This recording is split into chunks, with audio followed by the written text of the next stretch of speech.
नेपाल सरकारले अध्यादेशहरू जारी गरेको छ। तपाईले अहिले यो समाचार सुनिरहनु भएको होला।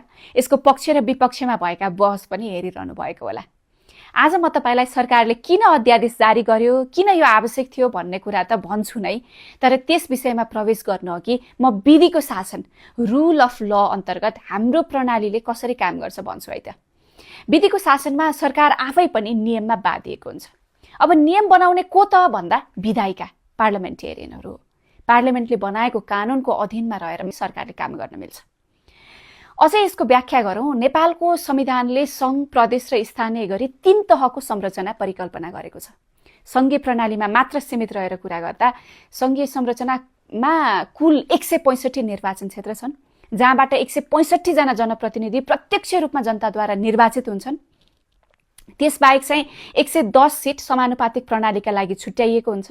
समानुपातिक प्रणालीमा जनताले पार्टीलाई मतदान गर्छन् र पार्टीले प्राप्त गरेको मतको अनुपातको आधारमा हरेक पार्टीबाट समावेशितालाई चाहिँ सुनिश्चित गर्दै विभिन्न वर्ग, समुदाय तथा सीमान्तकृत समुदायका प्रतिनिधिहरू संसदमा पठाउँछ।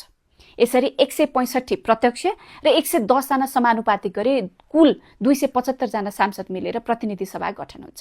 हाम्रो संसद 2 सदनात्मक, यानि कि बाइक्यामेरल लेजिस्लेचर हो। तल्लो संसद र माथिल्लो सदन दुईवटा छ। तल्लो सदन प्रतिनिधि सभा हो भने माथिल्लो सदन राष्ट्रिय सभा हो। कानुन निर्माणको सामान्य प्रक्रिया कस्तो हुन्छ भने सरकारले पहिले एउटा ड्राफ्ट तयार गर्छ, जसलाई विधेयक भनिन्छ। जुन विधेयक संसदको 2 मध्ये पहिला एउटा सदनमा पेश गरिन्छ। मानव कुनै विधेयक चाहिँ प्रतिनिधि सभामा पेश भयो भने त्यस विधेयकमाथि संसदको समिति र पूर्ण बैठकमा छलफल हुन्छ। सांसदहरूले आवश्यक संशोधनहरू पनि प्रस्ताव गर्छन्। बहुमतका आधारमा संशोधनहरू पारित हुन्छ र विधेयक पनि त्यसरी नै पारित हुन्छ। प्रतिनिधि सभामा पारित भएपछि त्यो विधेयक राष्ट्रिय सभामा जान्छ, जहाँ फेरि प्रतिनिधि सभा जस्तै प्रक्रिया दोहोऱ्याइन्छ। राष्ट्रिय सभाले पनि सुझावसहित विधेयक पुनः प्रतिनिधि सभामा पठाउँछ। दुवै सदनबाट विधेयकहरू पारित भएपछि प्रमाणीकरणको लागि राष्ट्रपतिकोमा जान्छ। राष्ट्रपतिले प्रमाणीकरण गरेपछि त्यो विधेयकले ऐनको रूप लिन्छ। ऐन सङ्घीय कानुन हो। त्यसपछि त्यही कानुनको अधीनमा रहेर सरकारले काम गर्छ, काम गर्नुपर्छ। त्यही हो विधिको शासन भनेको। प्रतिनिधिले कानुन बनाउँछ र त्यही कानुनको अधीनमा रहेर चाहिँ सरकारले काम गर्छ। यो कानुन निर्माणको सामान्य प्रक्रिया हो। यसरी नै चलिरहेको हुन्छ। तर जब संसद अधिवेशन चलेको अवस्था हुँदैन र कुनै कानुन आवश्यक भएको कारणले, अभाव भएको कारणले सरकारले काम गर्न सकिरहेको हुँदैन वा कठिन भइरहेको हुन्छ, त्यस्तो अवस्थामा संविधानले अध्यादेश लिएर आउने अधिकार पनि सरकारलाई दिएको छ। संविधानको धारा 114 मा संघीय संसदको दुवै अधिवेशन चलिरहेको अवस्थामा बाहेक अन्य अवस्थामा चाहिँ तत्काल केही गर्न आवश्यक परेमा मन्त्री परिषदको सिफारिसमा अध्यादेश जारी गर्न सक्नेछ भन्ने व्यवस्था गरेको छ। मन्त्री परिषदले अध्यादेशको मस्यौदा तयार गरेर राष्ट्रपति समक्ष पठाउँछ र राष्ट्रपतिले स्वीकृति दिएपछि त्यो अध्यादेश कानुन सरह नै लागू हुन्छ। तर त्यो अध्यादेश 60 दिनभित्र संसदमा पेश गर्नै पर्छ। यदि संसदले पारित गरेन भने अध्यादेश स्वतः खारेज हुन्छ। यदि सरकारले त्यस्तो अध्यादेशलाई स्थायी कानुन बनाउन चाहन्छ भनेदेखि संसदबाट पारित गराउनै पर्छ, त्यो अनिवार्य नै हुन्छ। अब यो सबै कुरा बुझेपछि अध्यादेश किन सधैँ आलोचनाको विषय बन्छ त? आखिरमा संसदमा जाने नै रहेछ, किन आलोचनाको विषय हुन्छ त भन्ने कुरा पनि बुझ्न जरुरी हुन्छ। विगतमा धेरै सरकारहरूले अध्यादेशको दुरुपयोग गरेका उदाहरणहरू छन्।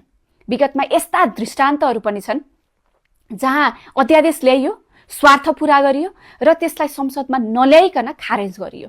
त्यसैले अध्यादेशप्रति अविश्वास र आलोचनाहरू हुने गर्छन्। तर यसपटकको सन्दर्भ चाहिँ निकै फरक छ। यो सरकारले काम तीव्र गतिमा गर्न चाहन्छ। केही क्षेत्रमा कानुनको अभाव वा अस्पष्टता भएका कारण काम अगाडि बढाउन कठिन भइरहेको थियो। त्यस्ता कानुनी अवरोधहरू हटाएर तुरुन्त निर्णय गर्न कानुन आवश्यक थियो र हामीले अध्यादेश लिएर आयौँ। अहिलेको सरकारसँग संसदमा बहुमत छ, लगभग 2/3 नै छ। त्यसैले कुनै कुरा लुकाएर वा पर्दा पछाडि बसेर योजना बनाएर खुसुक्क गरिरहनु पर्ने अवस्था छैन। संसद मार्फत कानुन पारित गर्न सक्ने क्षमता यो सरकारसँग पर्याप्त मात्रामा छ। यो सरकार द्रुत गतिमा काम गर्न चाहन्छ। सामान्य प्रक्रियाबाट विधेयक पारित गर्दा हुन्थ्यो नि त, कानुन ल्याउँदा हुन्थ्यो नि त भन्ने कुराहरू पनि हुन सक्छ। तर त्यसरी सामान्य प्रक्रियाबाट संसदमा गएर विधेयक पारित गर्न एकदम फास्ट ट्र्याकमा काम गर्दाखेरि पनि कम्तीमा 3-4 महिना लाग्न सक्छ। त्यसकारण सरकारले द्रुत गतिमा प्रभावकारी रूपमा काम गर्न अध्यादेश सिफारिस गरेको हो। सम्माननीय राष्ट्रपतिबाट जारी भएका सबै अध्यादेशहरू हामी संसदमा पेश गर्छौँ नै। यो अध्यादेश कुनै छद्म उद्देश्य पूर्ति गर्नको लागि ल्याइएको होइन। यो राम्रो काम गर्नको लागि, छिटो काम गर्नका लागि र सरकारलाई अझ प्रभावकारी रूपमा जनताका मुद्दा समाधान गर्नका लागि ल्याइएको। सरकारले जे गर्छ पारदर्शी रूपमा जनताको हितमा काम गर्छ। धन्यवाद।